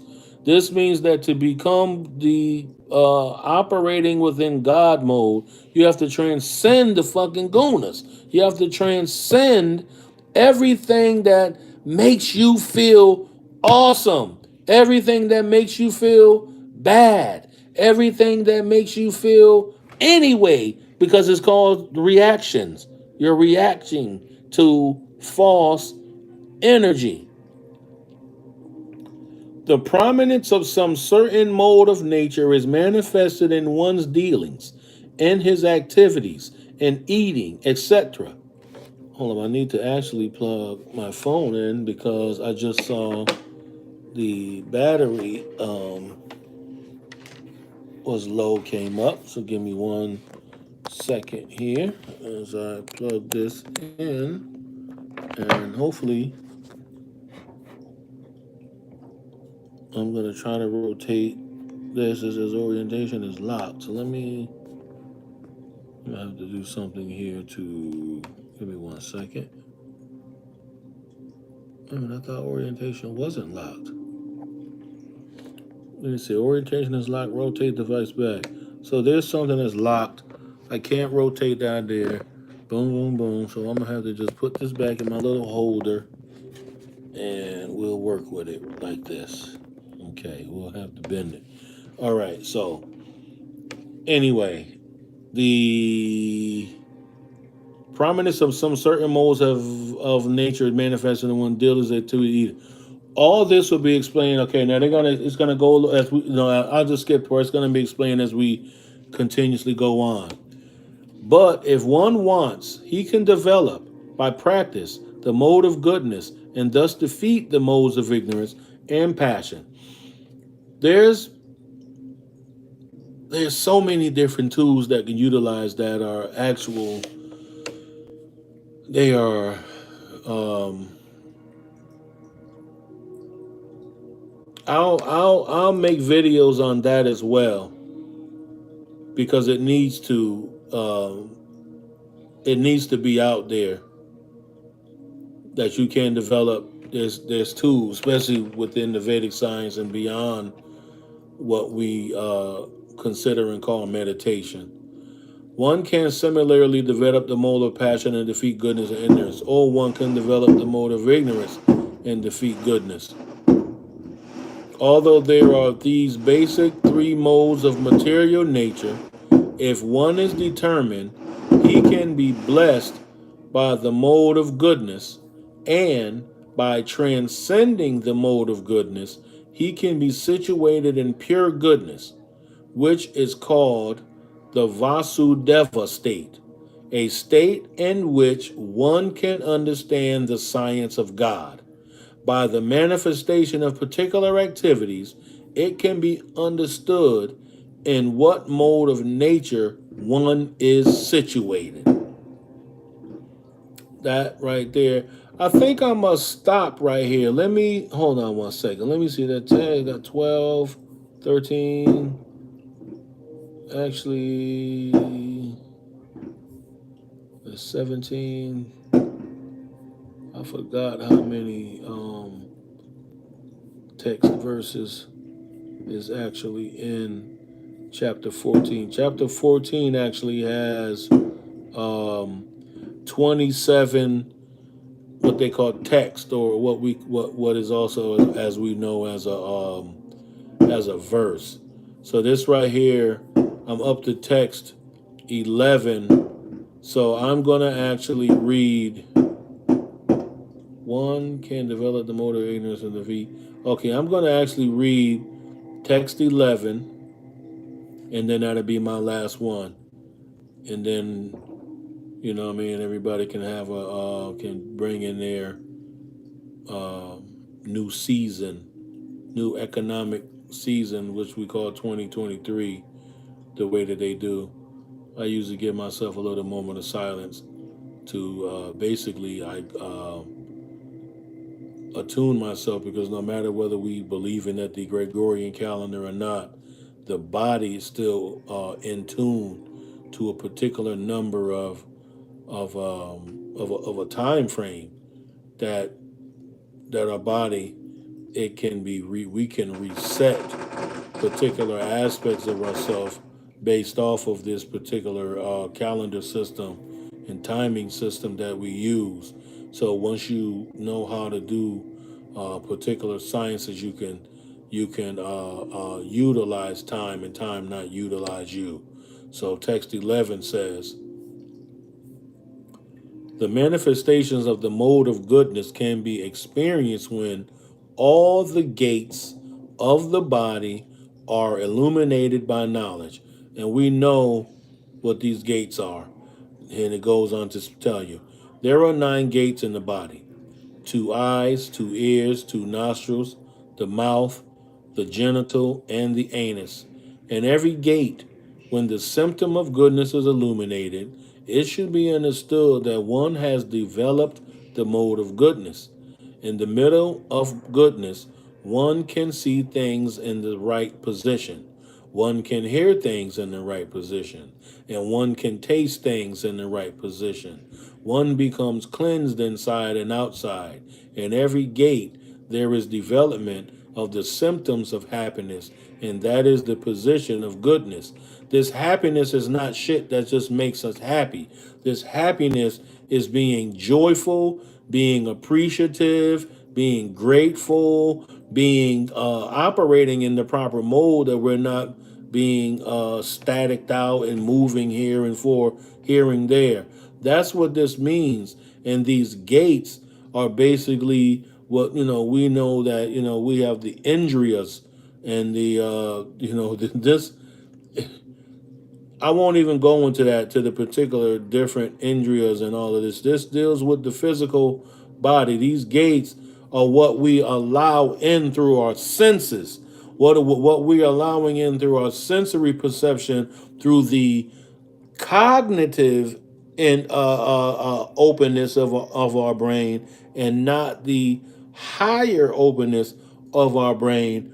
We let in perverted things that do not develop our spiritual advancement, is what it's meaning by that. In every gate, when the symptom of goodness is illuminated, it should be understood that one has developed the mode of goodness.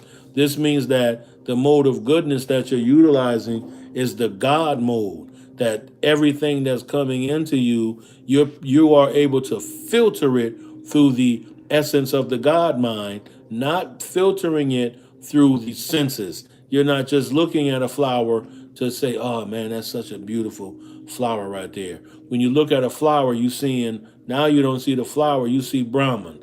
Now, when you look at um, a beautiful sister, and that ass clapping and that thing looking thorough and it's looking beautiful, you're not just seeing some yoni that you can slide up in. You seeing Brahman now. You know what I'm saying? And the same vice versa to a woman. When she now looking at a man and she sees the things that attracts her and invigorates her energy cycle. Don't forget, I just spoke about earlier. It starts to drive your inner passions, or we calling it getting a little hot. You know what I'm saying? Now you know how to balance that out, and you know how to regenerate that through the pure center of yourself, not through, as I said, the heart centers dealing with the chemical love that we utilize. That's just a chemical high. But there's another level, there's higher love. It deals with the HRIT. HRIT, look that up. That's the higher chakra of the heart, not the anahata, but the inner heart of the HRIT. And or the Hri, as it's called.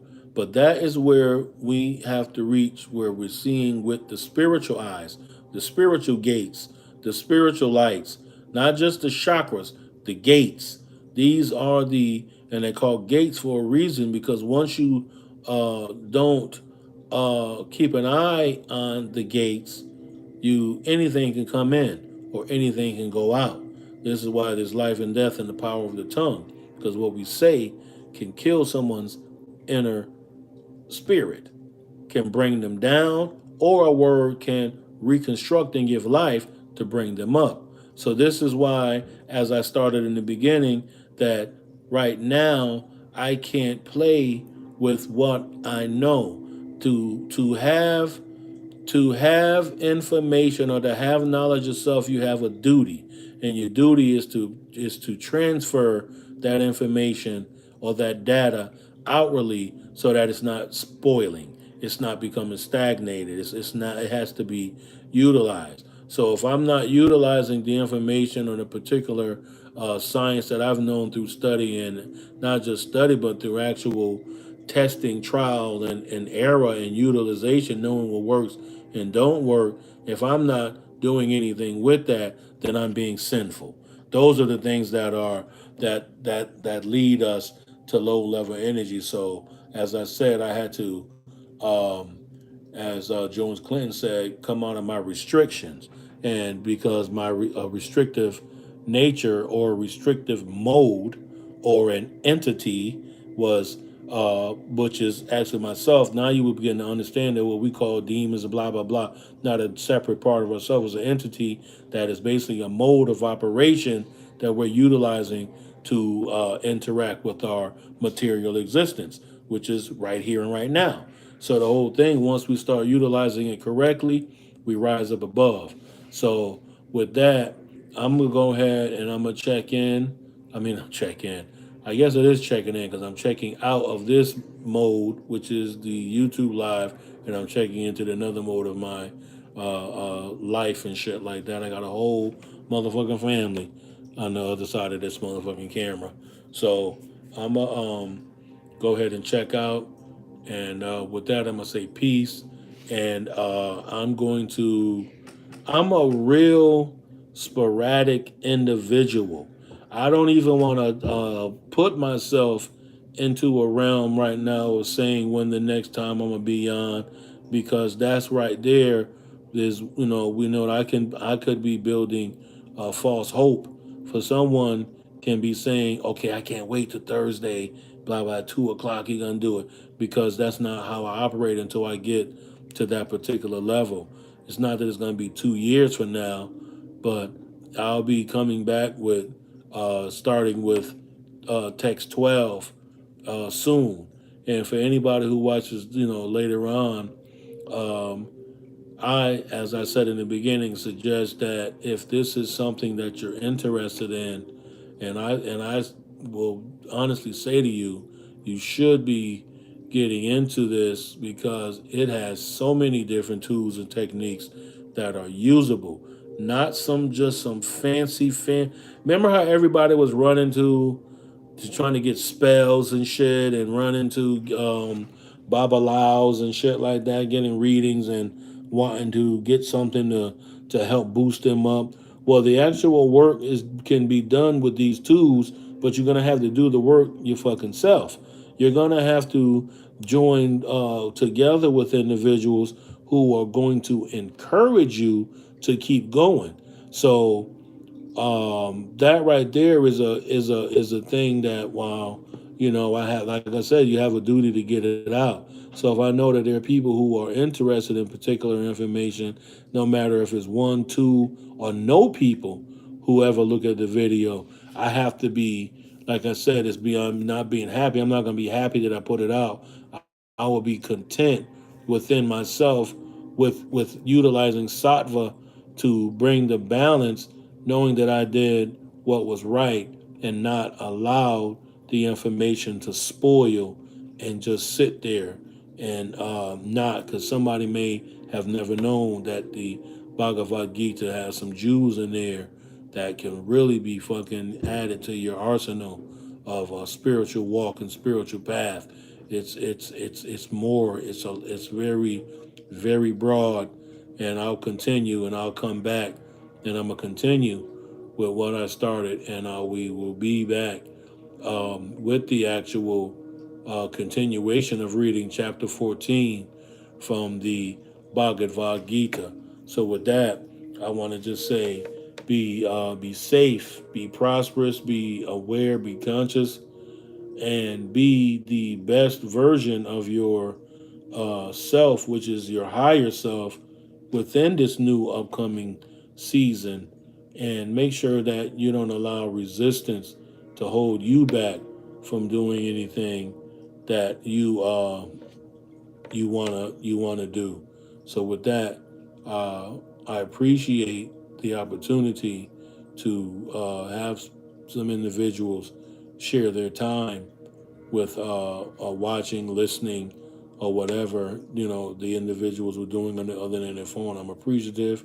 I'm thankful, and with that, uh, I'm going to say peace and thank you for stopping into the 30-second path. Peace.